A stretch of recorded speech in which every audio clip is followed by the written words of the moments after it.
সুপ্রিয় দর্শক, আসসালামু আলাইকুম। আপনাদেরকে স্বাগত জানাচ্ছি নতুন একটা প্রতিবেদনে। দর্শক বন্ধুরা, আজকে আমি যেটা করতে যাচ্ছি সেটা হচ্ছে আমি নিজ বাড়িতে যে কালার বাট তুলেছিলাম, সেই একদিনের মানে যে কালার বাট এনেছিলাম তারপর কিন্তু একটা ভিডিও আমি দিয়েছিলাম। তো আজকে আমি দিতে যাচ্ছি আমার কালার বাট মোটামুটি বড় হয়ে আসছে। তো বড় হয়ে আসার পরে যে সমস্যাগুলি এখানে ফেস করতে হয়েছে, আর এই যে শীতের দিনে যে পর্দার ব্যবস্থাটা যে জরুরি, লিটার ব্যবস্থা যে আহ, অনেক জরুরি হয়ে পড়ে, সেটা কিন্তু এই ভিডিওতে আজকে তুলে ধরবো। এবং আমি আরেকটা কথা বলবো, সেটা হচ্ছে আপনারা যারা মুরগি পালন করেন, সেটা ব্রয়লার হোক কালার বাট হোক, এই পালন করার পরে এই শীতের মধ্যে আপনারা কি কি সমস্যায় পড়েছেন, সেই সমস্যার কথাগুলো যদি আমাদের কমেন্ট বক্সে এসে একটু কমেন্টস করেন, তাহলে কিন্তু আমারও একটু অনেক অভিজ্ঞতা হবে। এবং আমি এখানে কিছু কথা বলবো, মিলে জেলে কিন্তু আপনাদেরও অভিজ্ঞতা হবে। তো আজকে আমরা ভিডিওটা শুরু করি। পুরো ভিডিওটা দেখবেন এবং পুরো ভিডিওটার সাথে থাকেন। সাথে থাকলে দেখা যায় অনেক অভিজ্ঞতা হবে। যদি আমার কিছু ভুল হয়ে থাকে, সেই ভুলগুলি কিন্তু আপনারাও ধরে দিবেন। তো আসেন আমরা মুরগিগুলি দেখি। তো আজকে আমার যে মুরগির বয়স, সেটা আমি চাইতেছিলাম যে বয়সটা আমি আজকে ভিডিওতে তুলে ধরবো না। আমি মুরগিগুলি আপনাদের দেখাই, মুরগিগুলি একটু ই করে দেখাও, কাছ থেকে দেখাও। যারা অভিজ্ঞ খামারি ভাইরা আছেন, আপনারা একটু বলবেন যে এই যে বয়সের মানে যে সাইজ দেখতেছেন, এই সাইজে মুরগিগুলির বয়স আজকে কত হতে পারে, এটা আমি আপনাদের কাছ থেকে একটু জানলে কি হবে, তাতে বোঝা যাইবো যে আমি আসলে ঠিকঠাক মতো করতে পারি নাই, বা আর একটু ওজন ভালো হইলে, আর একটু ওজন বেশি হলে ভালো হইতো। আমি এটা আপনাদের কাছ থেকে কমেন্টস চাই আজকে। কমেন্টস করবেন যে আমার যে একটু দেখাইছে সুন্দরভাবে, মানুষজন বুঝতে পারে যে আমার যে আজকে মুরগিগুলি আছে। হ্যাঁ, একটু পুরোটা একটু ওইভাবে একটু দেখাও যে এই মুরগির বয়সটা কি হতে পারে, মানে আজকে মুরগির বয়সটা কয় দিনের হতে পারে, এটা আপনারা একটু বলবেন আমাদের। কারণ বিষয়টা হচ্ছে আমি এটারে এই জন্য এইভাবে রাখলাম যে শীতের দিনে মুরগি পালার মধ্যে আমি অনেক সমস্যার সম্মুখীন হয়েছি। তারপরও আলহামদুলিল্লাহ আমার কিন্তু মুরগিগুলি ঝনঝনা টনটনা ভালোই আছে। তো ভালো আছে। আরেকটা বিষয় হচ্ছে মর্টালিটি। আমার 1100 বাচ্চা এখানে আমি তুলেছি। তো 1100 বাচ্চার মধ্যে কিন্তু আমার কোনো মর্টালিটি নাই বললেই চলে। মর্টালিটি কত, চারটা না পাঁচটা হয়েছে না? কয়টা হয়েছে আমাদের মর্টালিটি? হ্যাঁ, লাস্টেরটাতে 7টা। তাহলে 1100-র মধ্যে আমাদের যে মানে সেদিন মনে একটা মুরগি একটু নরম হয়েছিল, নরম হওয়ার পর ওটা আমি মানে একটু জবই করে ফেলেছি, যেহেতু ওইটা আমার মনে হয়েছে মন যে ঠিক আছে, এটাতে জব করে ফেলে খাবো। তো এই হলো বিষয়। 1100 মুরগির মধ্যে আজকে পর্যন্ত যদি 7টা যায়, আমি মনে করি মোর্টালিটি খুবই কম। আরেকটা বিষয় হচ্ছে ভাই, আমরা যেটা প্রবলেমে পড়ি সেটা একটু দেখাও। আমাদের প্রবলেমটা হলো এই যেটা, এই যে লিটারটা, এই যে লিটারটা আমার এখনো ঝরঝরা আছে, তো কিছু দলাও আছে। এই যে যদি আমরা এটা একটু বেছে দিই, এই যে এটা একটু যদি আমরা একটু বেছে দিই, এই যে এটা যদি একটু ফেলাই দিই, তাহলে দেখা যায় গ্যাসটা অনেক কমে যায়, গ্যাসটা কমে যায়। তো বিষয়টা হচ্ছে গ্যাস হয়, প্রচুর গ্যাস হয়। আর আমরা লিটারটা দিই হলো একবার, প্রথম যে আনি লিটার পুরো ঘর বিছাই দিই, বিছাই দেওয়ার পরে দেখা যায় এক জায়গায় একটু পালছি, পালার পরে আবার একটু সরাই নিয়ে গেছি। এইভাবে দেখা গেছে 1 লিটার দিয়ে পুরো ব্যাচ কিন্তু আমরা করি। তো পুরো ব্যাচ যখন করতে যাই, তখন কিন্তু যখন ঘরটা আটকাই দেওয়া হয়, যখন ওই পর্দা চতুর্দিকের এই যে পর্দাগুলি, এই যে দেখেন, এই যে পর্দা, এই যে পর্দা কিন্তু এখনো আমি খুলতে পারিনি। এখন বাজে 10:30, তাই না শাকিল? এখন বাজে 10:30। এই 10:30টার সময় কিন্তু আমি পর্দা এখনো খুলতে পারিনি। কেন খুলতে পারিনি জানেন? এটা একটা গুরুত্বপূর্ণ বিষয়। এটা হলো উত্তর দিক। এই যে যে সেটটা আমি হাত দিচ্ছি, এই পর্দা দেখতেছেন, এটা হলো উত্তর দিক। এই উত্তর দিকে যদি আপনি পর্দা উঠায় রাখেন সারাদিন, আপনার মুরগি অবশ্যই ঠান্ডা লেগে যাবে, ও কুলাতে পারবে না। হ্যাঁ, কুলাতে পারবে না। আর রাতে বুঝেন, রাতে তো পুরাটা চতুর্দিক দিয়ে যখন এদিকে দেখাও, সমস্যা নেই। ওই যে দেখেন উপর দিয়েও রাত্রে আটকাই দিতে হয়, ওই যে একটা উপরে যে সাদা একটা ব্যাপার দেখতেছেন, ওইটাও আটকাই দিতে হয়। যখন চতুর্দিকে আটকাই দিতে হয়, তখন কিন্তু প্রচুর গ্যাস জমে যায়। এই গ্যাসটা জমে গেলেই কিন্তু অনেক সময় খেত চাষ এমন করার চেষ্টা করে। যখন এমন করার চেষ্টা করে, তখন কিন্তু ওর ভিতরে একটা প্রবলেম আইসে যায়। এই সমস্যাটা শুধু আমার না, আমার মনে হয় যারা মুরগি পালেন অনেকেরই কিন্তু হতে পারে। আর এই হতে পারে এই খ্যাক খ্যাক থেকে কিন্তু অনেক সময় আপনি অনেক ক্ষতির সম্মুখীন হয়ে যেতে পারেন। তো যাই হোক, যখন আমি আরেকটা জিনিস বলি, যখন এই খ্যাক খ্যাকের সম্মুখীন হবেন বা চতুর্দিক থেকে ঠান্ডা এসে যদি মনে করেন বাতাস এসে ঠান্ডা লেগে গেছে, আপনি তাৎক্ষণিক ওষুধ দিতে হবে। তাৎক্ষণিক যদি সাথে সাথে ওষুধ না দেন, আপনি বুঝলেন যে না কোনো সমস্যা হবে না, যাই না 2 দিন যাই, তাহলে কিন্তু আপনি ভেজালে পড়বেন। আর যদি আপনি সাথে সাথে বুঝে মেডিসিনটা দিয়ে ফেলতে পারেন, তাহলে কিন্তু আপনি বেঁচে যাবেন, আপনার মুরগি আর মারা যাবে না। এগুলি কিন্তু বুঝতে হবে। তো আসো একটু দেখি, আমি আর একটু পর্দাগুলি আপনাকে একটু দেখাই, আমার পর্দাগুলি একটু দেখে আসি।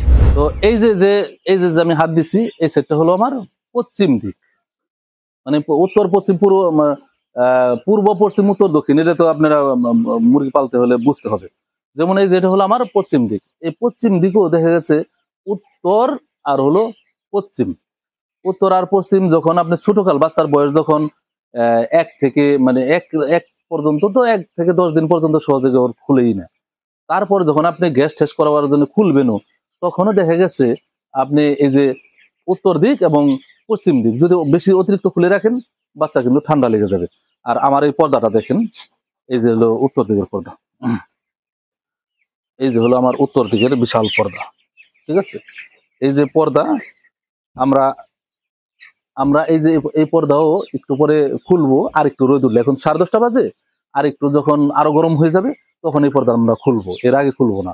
মানে আবার অতিরিক্ত দীর্ঘক্ষণ খুলে রাখলে এদিকে যে অক্সিজেন বেশি, অতিরিক্ত অক্সিজেন ঢুকে, বাতাস ঢুকে মুরগির ঠান্ডা বানায় ফেলায়, তাতেই কালার আবার ঠান্ডা লেগে যায়। এটা কিন্তু আমরা পরীক্ষিত, আমরা দেখছি, আমরা যে কবারই পারলাম।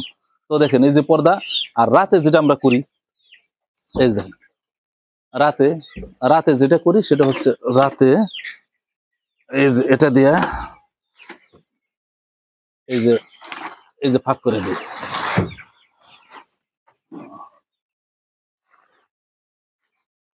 এটারে না,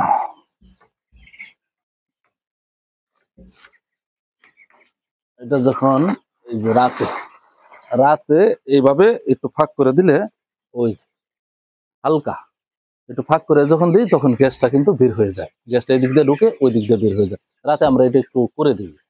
হ্যাঁ, তো আবার দেখা যায় আমি ফজরের সময় উঠে ওটার আবার নামাই দিই। কেন নামাই দিই? ফজরের সময় যাই দেখি ঘর পুরো ঠান্ডা হয়ে গেছে, যার কারণে ওটা আমি আবার নামাই দিই, যাই ওইদিকে যাও।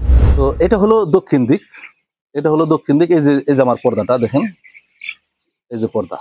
তো পর্দা আমি এখন মোটামুটি এই যে এই এই পর্যন্ত নামাই দিছি, এই যে এই পর্যন্ত দেখা যায় নামাই দিছি।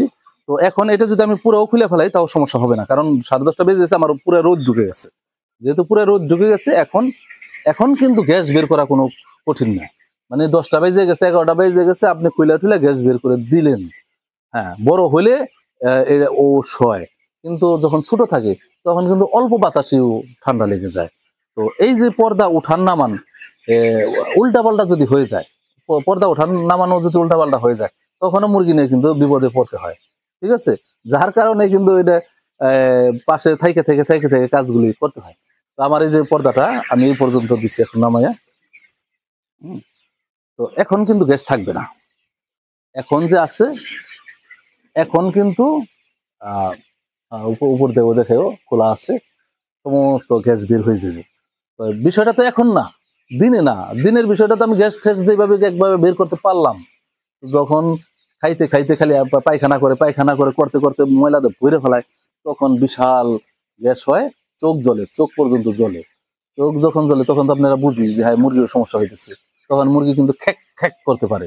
আর একবার খ্যাক খ্যাক করে শুরু করে গেলে কিন্তু প্রবলেমে পড়ে যাবেন। হ্যাঁ, এই হলো অবস্থা। যাই হোক, আমি যতটা বুঝি বা মুরগি পালন করে যে অভিজ্ঞতাটা আমার হয়েছে, সেই অভিজ্ঞতার আলোকে হয়তো এটা বলতেছি। তারপরে আপনারা যারা পালেন, আপনাদের পদ্ধতি ভিন্ন হতে পারে, আপনাদের পদ্ধতি দিয়েও যদি আমাদের একটু কমেন্টস করেন, আমার কিন্তু অনেক অভিজ্ঞতা হবে। আমিও চাই আপনারা যারা অভিজ্ঞ খামারি, তাদের কাছ থেকে আমি কিছু নিতে এবং কিছু শিখতে, ঠিক আছে। তা আমি যে পারফেক্ট তাও তো না। তো আসলে এই শীতের দিনে মুরগি পালতে যে আমি অনেক অনেক বাধার সম্মুখীন, মানে এর সম্মুখীন হতে হয়েছে। দেখা যাচ্ছে ঠান্ডা লেগে যেতে চায়, ঝিঙ্গুর লেগে থাকে, ওজন সেভাবে আসে না, অনেক হয়। তো তারপর আমি একটু ওজন দিয়ে দেখি কিরকম আজকে এটার ওজন হলো। বেটা দাঁড়া দেখি, বিসমিল্লাহ বিসমিল্লাহ বিসমিল্লাহ। দেখি এটা একটু বড়ই আছে রে শাকিল, রাখতে পারি না তো।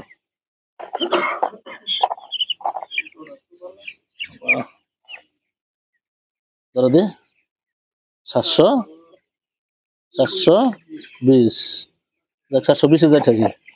আচ্ছা 720 পাইলাম এটা দেখি। ছোট কিন্তু আছে, আমি কিন্তু এটা একটু বড়ই দিছি, আপনারা দেখেন ছোট আছে।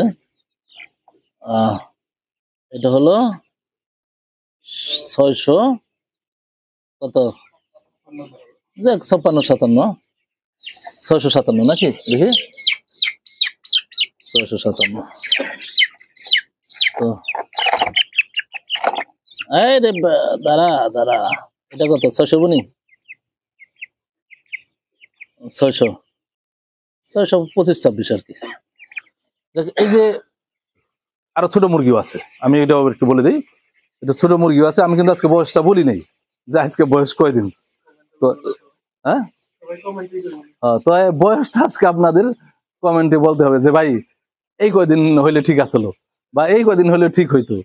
তো আমি আপনাদের সাথে মিলাবো যে আসলে বয়স অনুযায়ী আমার ওজনটা হয় নাই বা বা হয়েছে এমন। তো শীতের দিন তো একটু হয়তো কম বাড়ছে। তো ইনশাল্লাহ আমি যা ক্যাটাগরি এখন যা আছে, সাইজ ওয়াইজ এখন যা আছে, মানে একটা বয়স পরে কিন্তু প্রচুর মানে বাড়ে। একটা বয়স পরে ওর যে ধগল ঠগল যা থাকে তখন শেষ হয়ে যায়, তখন কিন্তু ওজন আর কম হয় না। তখন দেখা যায় একটা ভাবে আইসা যায়। আরেকটা বিষয় হচ্ছে মানে খাদ্য আমরা 25 মানে কালার বাটের ক্ষেত্রে 20 থেকে 25 দিন পরে কিন্তু আমরা গ্রোয়ার দিই। আমি অলরেডি 1 বস্তা গ্রোয়ার দিয়েছিলাম। তো দেওয়ার পরে দেখলাম একটু খাবারটারে ফালায়, একটু ছিটাইতে চায়, মানে ছড়াই বেড়ে ফেলায়। যার কারণে আমি এখন ওই স্টার্টারটাই রাখছি। এই যে আজকে গ্রোয়ার আনবো, আজকে গ্রোয়ার আইনে এই স্টার্টার আর গ্রোয়ারটা মিলাই দিব।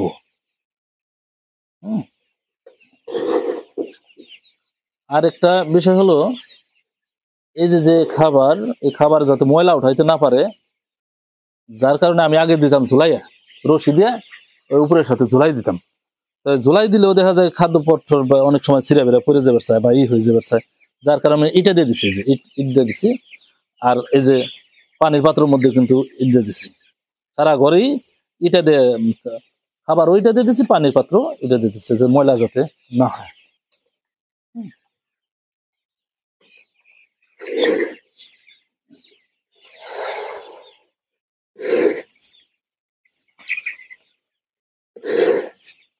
আর আরেকটা বিষয় সেটা হচ্ছে এই মুরগি পালা থেকে এখন আমার মনে হচ্ছে আমি আরেকটা ফার্ম করব।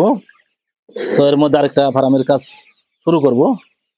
তো ওই ঘরটা যখন করব, ওই ঘরটাও আপনাদের সাথে শেয়ার করব কিভাবে ঘরটা দিলাম। ওই ঘরটাও আপনাদের সাথে শেয়ার করব। আরেকটা ঘর কাজ ইতিমধ্যে শুরু করবো ইনশাল্লাহ, যদি আল্লাহ করতে দেয়। তো এই যে মুরগি পালার যে বিষয়, সেটা কিন্তু আপনাদের বুঝতে হবে। সবসময় যে কালার বাট পালবেন, ওইদিকে ধরো একটু, সবসময় যে কালার বাট পালবেন বিষয়টা অমন না। এদিকে ধরো, এদিকে আমি কথা বলি, সব সময় যে কালার বাট পালবেন বিষয়টা এমন না। আপনি যখন যেমন এখন কালার বাটের চাহিদা ভালো যাবে। এখন যেমন ঈদের রোজার আগ পর্যন্ত বিয়ের সাথে অনুষ্ঠান থাকে, রেট কিন্তু অনেক ভালো যাবে। এখন কিন্তু 290 থেকে 300 টাকা অলরেডি চলতেছে আমাদের স্থানীয় বাজার। মানে আমরা কিন্তু পাইকারি দেখা যায় 290 টাকা আমাদের নিয়েরা করে। তো যাই হোক, এই যে সময় বেঁধে আপনার কালার বাট তুলতে হবে। আবার যখন তখন তুললে কিন্তু লস হবে, কারণ এই যে অনেক সময় দেখেন না বাজার পড়ে যায়, বাজার পড়ে গেলে কিন্তু আবার লাভ করতে পারবেন না এটা। আর কালার বাটটা জানটা একটু শক্ত, এটা আপনারা জানেন। আবার ব্রয়লারও কিছু কিছু সময় আছে, সেই সময় ধরে যদি ব্রয়লার তুলতে পারেন তাহলে কিন্তু আবার লাভবান হবেন। এই মানে বিগত দিনগুলিতে, পিছের দিনগুলিতে কিন্তু ব্রয়লারে খুব একটা লাভবান হতে পারে নাই। ব্রয়লার খামারি যারাই আছে সমান সমান হয়েছে, বা হইলেও খুব অল্প হয়েছে। অভিজ্ঞ খামারি, ভালো খামারি অল্প হয়েছে, কিন্তু এর মধ্যে আবার একটু দাম বাড়তেছে। এর মধ্যে যারা পড়বে তারা কিন্তু আবার সামনে বিভিন্ন অনুষ্ঠান, মেলা বাণিজ্য এটা যখন শুরু হয়ে যায়, তখন কিন্তু আবার ব্রয়লারের দামও অনেক বেড়ে যায়। তখন কিন্তু আবার ব্রয়লারে লাভ করতে পারবেন। এই জন্য এই সব কিছু, সব বিষয়ে বুঝে না করতে পারলেই মুরগিতে বারে বারে অনেক সময় লস হবে, এক ব্যাচ লাভ হবে, এক ব্যাচ লস হবে, এমন হইতে হইতে বছর পরে দেখবেন খুব একটা কিছু নাই। তাহলে আপনি সংসার চালাইলেন কি দিয়ে? আপনি যে এই যে দিনগুলি গেল সবকিছু দিক দিয়ে হিসাব কিতাব করে দেখবেন আপনি লসে করে গেছেন। এইভাবে বিচার বিশ্লেষণ করে কাজ যদি না করতে পারেন, তাহলে কিন্তু মুরগিতে লাভবান হওয়া যাবে না। আরেকটা বিষয় হচ্ছে, কথা বেশি হলেও কথাটা বাস্তব। শুধু মুরগি নিয়ে যদি কেউ চলতে চায়, শুধু মুরগি দিয়েই সংসার চালাতে চায়, তাহলে এখান থেকে কিন্তু অনেক জটিল হবে। কারণ আপনার এই মুরগির ব্যবসার পাশাপাশিও যদি অন্য কোনো ব্যবসা থাকে, তাহলে আপনি কিন্তু একটু সাহস থাকবে, বুকে বল থাকবে যে না, আমার অন্য জায়গা থেকে তো একটা, আমার অন্য জায়গা থেকে তো একটা আর্ন আসতেছে, অন্য জায়গা থেকে একটা প্রফিট আসতেছে, আমার এটা এক বেশ লস হলেও আমি ওটাতে চলতে পারবো। এটা কিন্তু পারফেক্ট। আর যারা শুধু এটার উপরেই চলতে হয়, তাদের কিন্তু তাদের কিন্তু অনেকটা ইয়েই হয়, সারা বছরে কষ্টই হয়। তখন ফার্ম এক সময় বন্ধ হয়ে যায়, তখন সে নিজেই ফার্ম বন্ধ করে দেয়, না চলতে পারলাম না।